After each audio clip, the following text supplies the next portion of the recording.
presented by the Carnegie Screenwriters. I'm your host, Bob Scott. Joining us in the studio today, we have Cynthia Dallas, an actor, writer, and athlete, and a native Pittsburgher. Cynthia, welcome. Thank you. Thanks for joining us. Yeah. Thanks. Now, you prefer Cynthia, Cindy? You can call me Cindy. Cindy. Okay. You can call me Cindy. Cindy Dallas. Thank you. Now, you are from Pittsburgh. You grew up here? I was born and raised in the East End. So moved around a lot when I was a kid, but mainly Morningside, Highland Park, and East Liberty. Yeah. And where did you go to high school? Shenley. Rest in peace. Oh. It's still being used, though. It's funny, I was in an independent theater, and they had like trailers, and I can't remember what movie it was. And then all of a sudden, I saw this trailer for his movie, me and Earl and the Dying Girl, and I screamed in the middle of the day. I was like, "That's Shenley!" And my friend's like, "Okay, calm down." I was like, "No, that's my school." So I was super excited. You know, Jesse Andrew made it into a film, so it was exciting. One of the many movies filmed here. So. It's fantastic. I love how, because I know for a while they weren't filming stuff there. The whole, I don't know why they stopped filming, but they're back now. That's all that matters. Well, the tax credit does make a big That's difference. what it was. Yes. Yeah. And then I think once producers come here, you know, and directors, they fall in love with the city and the people. So yeah. I mean, hey, did you see Concussion? Haven't seen it yet. Haven't seen it yet. It was so beautiful. I mean, I've yet to see anybody film Pittsburgh so beautifully. I mean, it's sad, great story. Will Smith got robbed at the Oscars. That's a whole other Oh, I'm sure he'll be issue. nominated, right? Okay. Well, it's a sensitive subject there. But we'll say that for another time. Yeah. But yeah, it was just fantastic. I kind of teared up a little bit. I'm like, that's Pittsburgh. I love Pittsburgh. I mean, as long as I could be in LA 20 years, 40 years, it doesn't matter. I'll always be a native Pittsburgher. So, yeah. Well, before you went to LA, now at Shenley, you were quite the basketball star. I was okay. You were okay? Good enough to be recruited to go to the Big Ten, correct? Yes, I earned a full athletic scholarship to the University of Illinois. I had to redshirt my first 2 years because of knee injuries. And yeah, I earned a starting spot freshman through senior year. Yeah. And she's probably too modest to say anything, but set a couple records while she was there, right?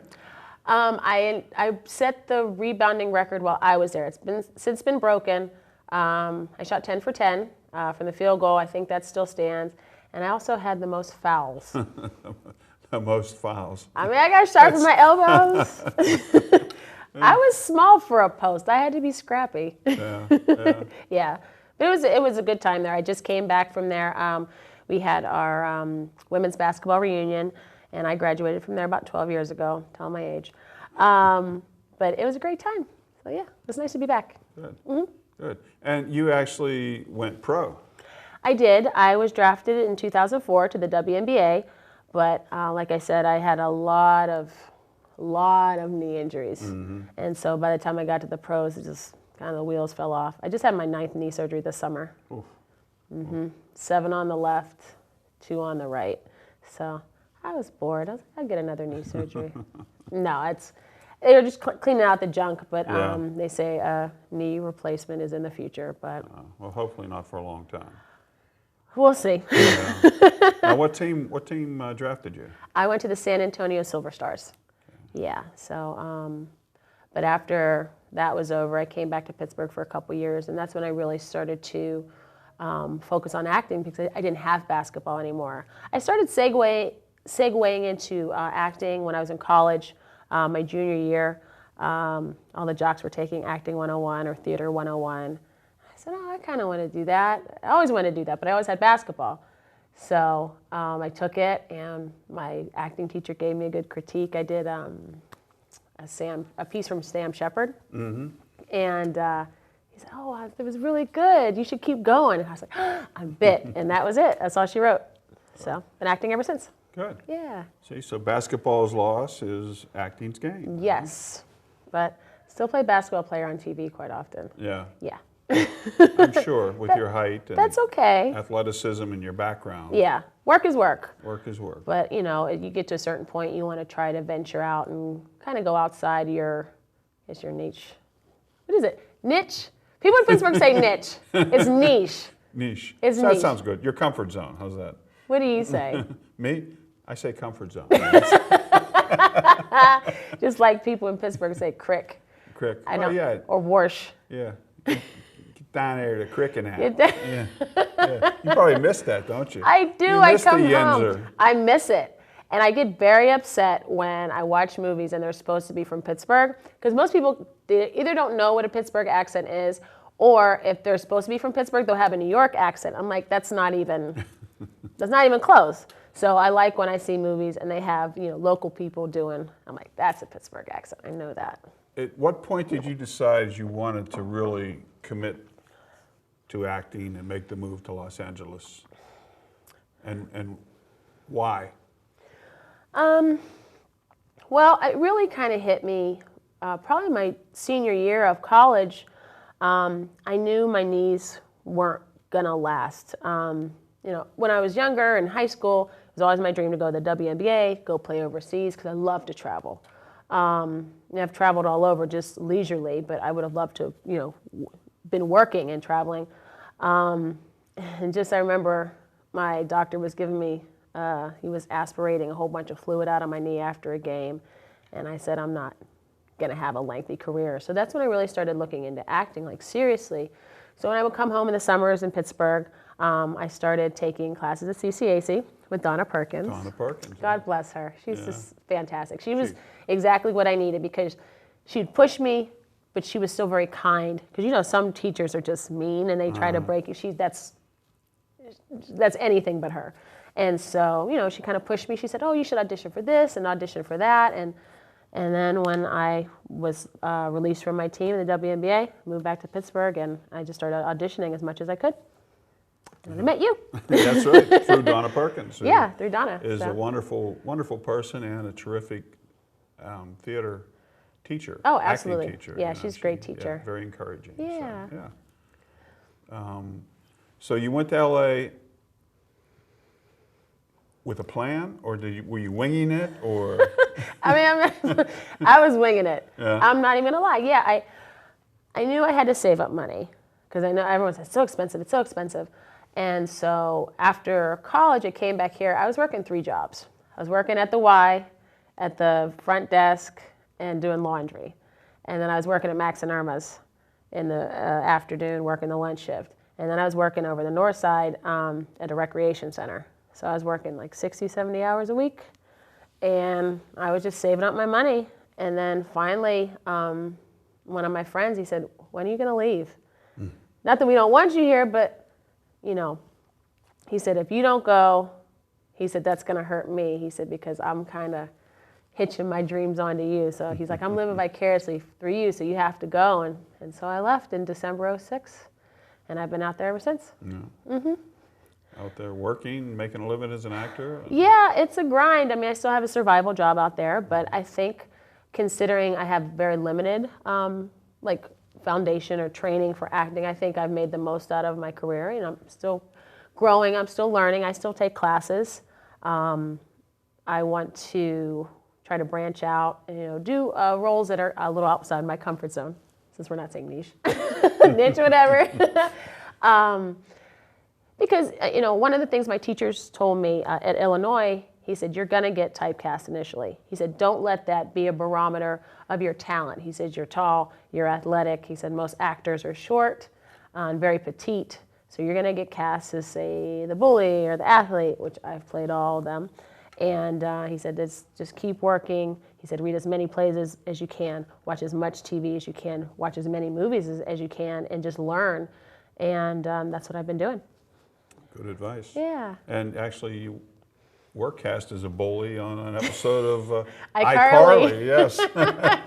I still get recognized. Nickelodeon does a very good job. Thank you, Nickelodeon, because I get residual checks from that. But it was the cutest thing happened. I was at I work at the YMCA as one of my survival jobs. I'm a personal trainer and fitness instructor, and went around the corner to get coffee. There was like a little gaggle of boys in front, and I heard, pss, pss, pss, pss. they're pointing at me. So I walk in, and one brave soul walks in, and he says, "Excuse me." I say, "Yeah." "Were you on iCarly?" "Maybe." "How'd you let that little girl beat you up?" I said, "I'm going to beat you up if you don't leave me alone, kid." And he's like, "You're so funny." And I was like, "Yes, I was on iCarly. Thank you for watching." So he turns around, walks away, and then he comes back. He says, "Would you want to come play basketball with us?" I said, "You know what? If I didn't have to work, I would totally go play basketball with you." So that like warmed my heart. So that's cute. That's nice. Yeah. And you actually still play some hoops, don't you? I do. Against the advice of my doctor. But it's just, if you've been playing since you were 9. Yeah. I coach too. I work at a high school. I'm an assistant varsity coach. And I play pickup with my girls every once in a while. And I'll take any of their crap. I actually kind of beat up on them a little bit. And I play in, they actually have a league out there. It's geared towards actresses and comedians. Oh, really? Yeah, they actually, one of the teams made like the hottest girls recreation team. They made GQ magazine called the Pistol Shrimps. I don't know. We beat them. I just say that. We beat them. But it's a good way to network. Yes, I'm playing basketball, but it's a good way to network. Right. And I heard one of the girls, one of the actresses, she created a show, and it got greenlit by Comedy Central. So who knows? We'll see what happens. Yeah, that'd be great. So, so yes, I still do play. Well, you are also a writer in addition to acting. Now, Yes. you've written a script. Yes. Sort of based on your experiences playing basketball. Just in life, yeah. I wrote my first TV pilot, and it's called Spartan Spirit, and it's named after our school mascot, Shenley. And it's about a washed-up basketball player. Not autobiographical at all. Not at all, no. She's kind of flawed, but she has a good heart. And it's set here in Pittsburgh. And, you know, she takes a team that's bottom of the barrel. And, you know, they kind of help each other.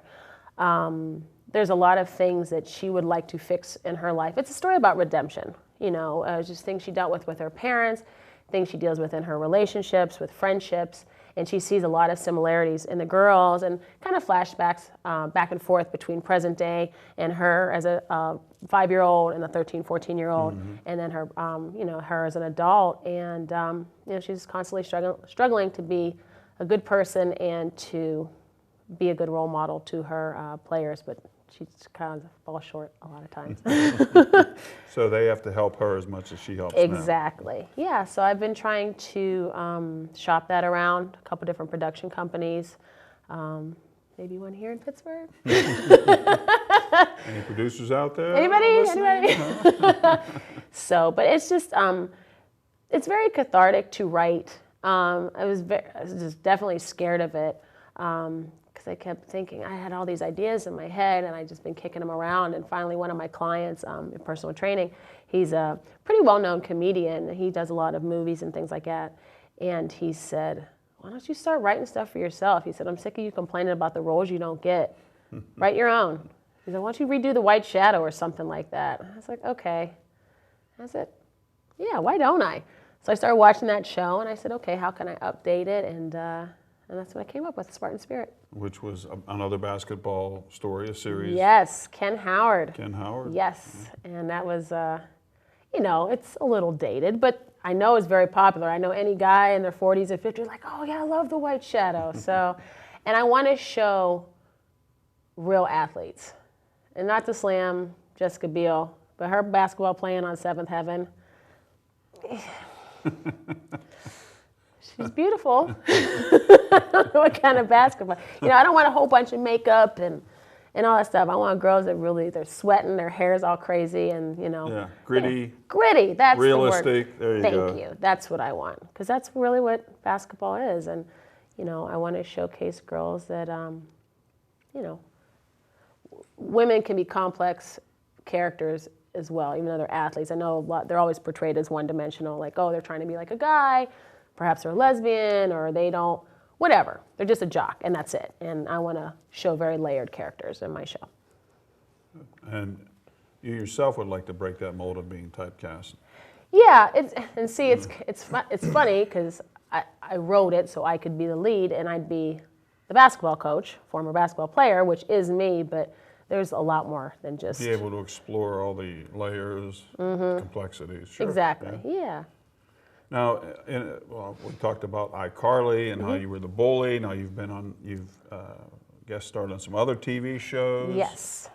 Two Broke Girls. So last year was a really good year. I had several guest star or co-star appearances. I was on Two Broke Girls. I was on Days of Our Lives twice last year, and then About a Boy, which is no longer on, unfortunately, because it was a really funny show. It was really cute. And then I did a guest star on Cooper Barrett's Guide to Surviving Life. So that's a new show on Fox, and I play the girlfriend of the best friend, and he is 5'3". I mean, that was funny, even just the physical comedy of the two of you, you know, sort of the long and short of it, so to speak. But, and he's a trooper, I have to say, Charlie Saxon. He was on the show Hung. He was a series regular on there, and he was fantastic on that show. But there was one scene that got cut out. I had to put him on my shoulders. And there was no padding down. There was no spotter. It was just him relying on my strength and him like really squeezing his thighs tight and holding my hand. I was like, okay, if you feel like you're going to slip, just squeeze my hand. He's like, okay, okay. He's like, I'm really scared. He's like, I'm not going to lie. And so he was actually like sitting like a chicken fight. Like, but most people do it in a pool. In a pool. Yeah. This wasn't in a pool. This was on the cement. Oh, and and there was two other guys, the lead guy and then the other big guy. But they had little 100-pound girls on their shoulders. And he weighs a good 150, 160. I said, thank God I ate my Wheaties that morning. Little plug for Wheaties. Sorry. Well, you know that old saying. Yeah. Oh, yeah. But it was a lot of fun. And then I have 2 more appearances coming up. Westworld, have you heard about that new reboot from the, I think, 1973 Yul Brynner movie? Yeah, Yul Brynner. And James Brolin. Yes. So they've revamped that and they've made it into a TV show on HBO.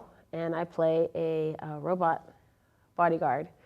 And I get into it with one of the lead characters, Ben Barnes. He played Prince Caspian in the Narnia Chronicles. Okay, yeah. Yes, he's very handsome, so I did not mind working with him all day. He's very chivalrous too. He's very nice because we were in the desert and it was hot and I was sweaty. They were taking dirt and putting it on my face because I was supposed to look really gross. So I couldn't hit on him like I really wanted to. You could hit him, but not hit him. I did hit him. Oh, he was because I clipped him. I mean, we did the take about 30 times. I had to punch him and like twist his arm back, and he's super professional. But the one take, clipped him pretty good in the cheek, and he stayed in it, and I stayed in it, and then as soon as they yelled cut, I said, oh my God, are you sorry? He's like, no, that was the best one. I said, okay, good, I can't break his face. Method actor. Yeah, you don't want to break the face. No, because he's really pretty, you know, that's his moneymaker, and yeah, so I watched how close I got to him. Now, where was that filmed at? It was filmed up in Santa Clarita, which is about 45 minutes outside of LA. They film a lot of Westerns up there, actually. Yeah, I think they filmed a good portion of Back to the Future 2. There, you know, they go back. Or was that Back to the Future 3? 3. Yes, thank you. Yeah. Back to the Future fans out there. 3 was the one in the Old West, correct? Yes. Okay. The second one, they went like actually into the future. Okay, yeah. But yeah, it was a great time. It was a great experience, and so I'm just trying to build up my resume, and hopefully that big break will come. Yeah. So yeah, it's interesting there that you go from Days of Our Lives, a soap opera, to this futuristic Westworld on HBO, and you got your sitcoms in between. So that's good. Yeah, I do mostly comedy. I think my stature lends to being funny, I guess, because I'm so much bigger. Like in Two Broke Girls, I was bullying the girls. On iCarly, I was bullying. It's just it's tough being a tall woman. But I look at people, Gina Davis is very tall. What's her name from Glee? Don't tell me. The blonde hair. I love her. I must confess, I've never watched Glee. You've never? Sorry. Jane Lynch. Thank you. Oh, okay. Thank you, Jen. It was on the tip of my tongue. Who's got the new show, Angel from Hell? Angel from Hell, yeah. She's a tall woman, and I look at people like her, and Gwendolyn Christie from Game of Thrones. She's 6'3". Oh, I love her. She's such a badass. So I can't let that be an excuse. So I just keep plugging along and keep working on my craft.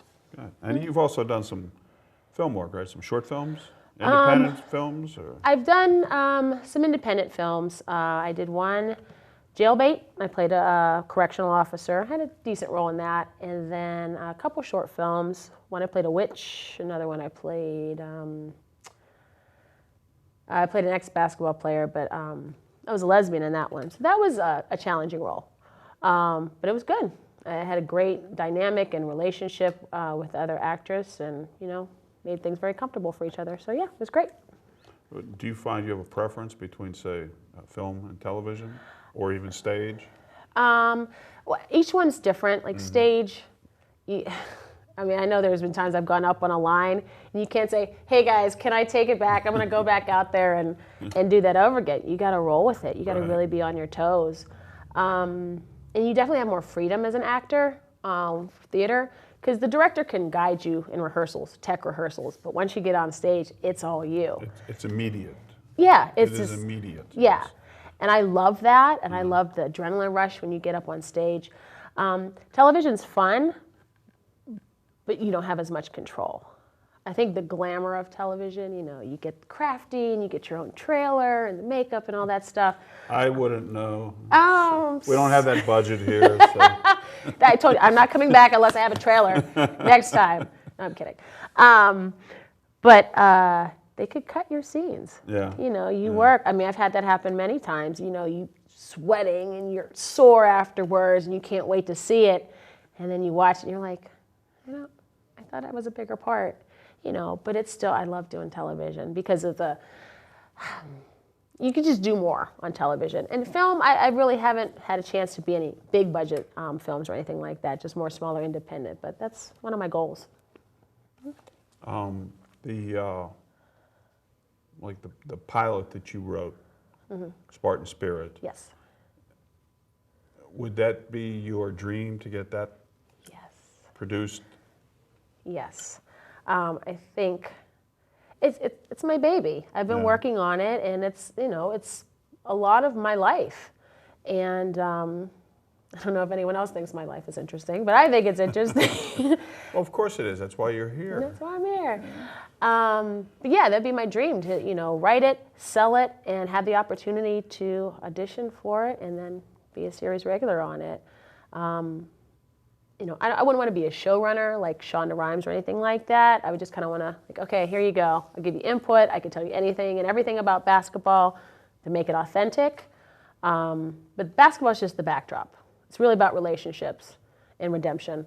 But, just happen to be basketball players. That's it. Now, did you have any training or experience with writing, screenwriting, script writing before you did that? Or was it something you just picked up along the way?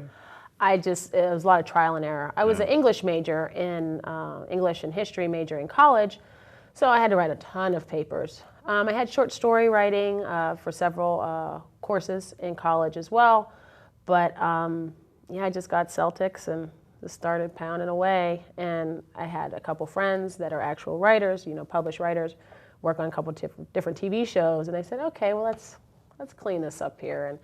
But yeah, it was just trial and error. So I would definitely like to, in addition to continue my acting training, continue my writing training, because it's a skill, it's a craft. I think anybody, it's easy for people to watch TV or watch films like, I could write that crap. I could do that better, yeah. I could do that better. Could you? Yeah. Could you really? Yeah. So, as we know, it takes a lot of work, a lot of training, a lot of practice, a lot of trial and error. Mm-hmm. Sweat, tears. Blood, sweat, and tears.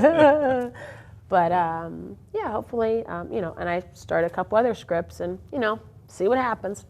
What other projects are you working on writing-wise? Writing-wise, well, I actually did pitch one of my shows, The Adventures of Brandon Bear. So totally different from the basketball, but it's a little bear who gets separated from his twin sister, and he travels all over the world with his little sidekick, Domitia, who's from Pittsburgh.